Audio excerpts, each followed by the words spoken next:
Hello mga kagala, welcome back sa aking channel, and for today's video, samahan niyo ako na mag-download ng e-travel. Ito yung alam natin na departure card o kung paalis ka ng bansa, at ang arrival card na pabalik ka naman ng bansa. Pero bago yan, kung hindi ka pa nakasubscribe sa aking channel, please do subscribe at huwag kalimutan na mag-follow at mag-like sa aking mga social media accounts. So anong gagawin? I-ready na ang ating passport, ang ating flight details, at ang hotel booking confirmation. So, tara na mga kagala!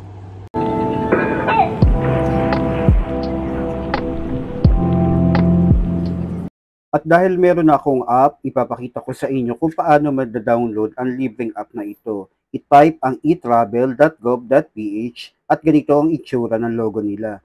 Sa mga first time mag-download, ay mag-sign up at i-fill out ang form. Sa case ko, meron na akong account, kaya need ko na lang mag-login. Pwede mong gamitin ang iyong mobile number or email sa pag-login. Hintayin ang one-time password na ipapadala at i-enter ang code.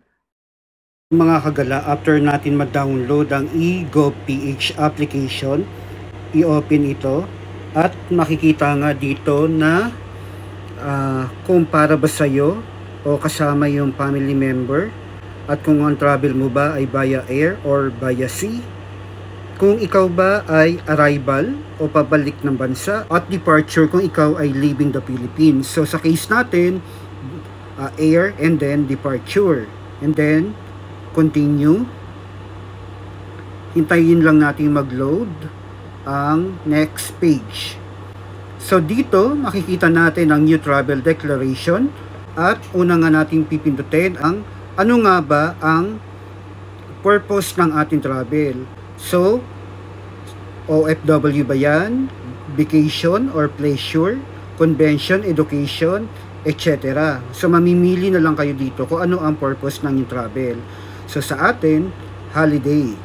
And then, kung anong traveler type tayo. Aircraft passenger. And then, flight information. Kaya sinabi ko kanina na i-ready ang itinerary ninyo. Kasi doon natin makikita kung ano yung mga information na dapat natin ilagay.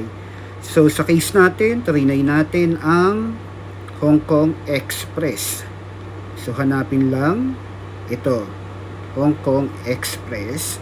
And then yung flight number na makikita sa ating airline booking reference. So i-type lang ang flight number. And then next natin yung airport of origin. So hahanapin mo lang kung saan kang airport na manggagaling. Tayo ay manggagaling sa NAIA Terminal 3. And then date of departure, kung kailan yung ating flight o yung lipad natin mula dito sa Pilipinas. Tayo ay naka-schedule sa araw na to. Tapos, ang susunod nito mga kagala, kung meron man tayong connecting flight. So, pindutin natin. Pero wala naman akong connecting flight para lang makita ninyo. And then, unclick. So, next natin, kung anong destination, kung anong bansa yung pupuntahan natin. Then, hanapin lang natin ang Hong Kong. Yun, hanapin natin Air Hong Kong. At kung anong airport sa Hong Kong. Ay nasa Hong Kong International Airport Terminal 1, at kung kailan tayo dadating, katulad na araw na yan, at kung kailan tayo babalik. So hanapin lang at yan, pindutin lang kung anong araw tayo babalik, at yung destination address. Kaya sinabi ko rin ito na i-ready ang yung hotel booking confirmation natin. Magagamit yon mga kagala para naka-ready na ang lahat, ganun. So type lang natin kung saan tayo mag-i-stay. So pagkatapos natin mailagay ang address natin, pindutin lang ang next. So dito na tayo sa Philippine Custom Declaration. Meron ka bang i-declare na currency? So, i-declare nyo lang dito mga kagala kung ang dala mong pera ay more than 50,000, kailangan mo i-declare, at kung USD naman, 10,000 USD kailangan mo i-declare. So dahil mababa naman yung ating dala, sakto lang pang travel. So no. Then hintayin lang natin. So custom signature. Pirmahan lang ito mga kagala. So okay na tayo. So ngayon mga kagala, makikita natin yung summary ng ating new travel declaration.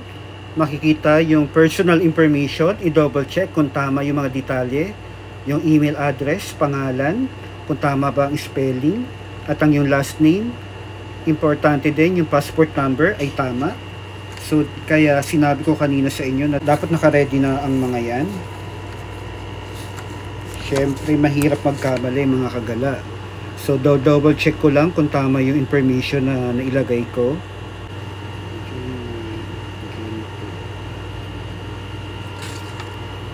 And then kung na-verify nyo na tama ang lahat ng information, pindutin lang ang submit button. So yan na, makikita nyo na congratulations. At ito na yung ipapakita natin sa immigration officer after natin mag-check-in. So ang gawin nyo mga kagala, i-screenshot nyo lang at i-save sa inyong cellphone para meron kang copy.